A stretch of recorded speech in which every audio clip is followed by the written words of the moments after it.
ব্যাঙের অপত্য যত্ন। উভচরে, বিশেষ করে গ্রীষ্মমণ্ডলীয় উভচরে ব্যাঙের অপত্য যত্নের উদাহরণ হিসেবে গ্ল্যাডিয়েটর ব্যাঙের অপত্য যত্ন আলোচনার সুবিধার্থে প্রধান দুটি শিরোনামের অধীনে বর্ণনা করা হয়: বাসা, আঁতুড়ঘর বা আশ্রয় নির্মাণের মাধ্যমে যত্ন এবং ডিম বা লার্ভা পরিবহনের মাধ্যমে প্রত্যক্ষ যত্ন।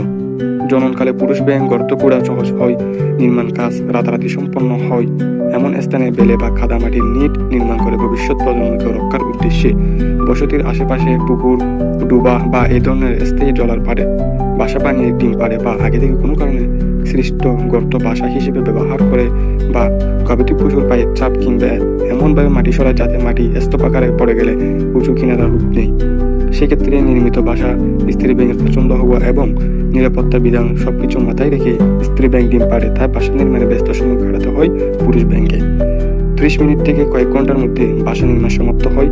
এক্ষেত্রে পুরুষ ব্যাঙ 3টি উপায় অবলম্বন করে, যা প্রথম দিকে সে নিচে বাসা বানায়, দ্বিতীয় পর্যায়ে পানি ভর্তি অগভীর গর্তকে সামান্য মেরামত করে বাসায় পরিণত করে, এবং তৃতীয় ক্ষেত্রে অন্য এক পুরুষ ব্যাঙের নির্মিত বাসা দখল করে নেয়। এই বাসার গর্তের ব্যাস প্রায় 12 থেকে 372 সেন্টিমিটার আর 5 থেকে 7 সেন্টিমিটার গভীর।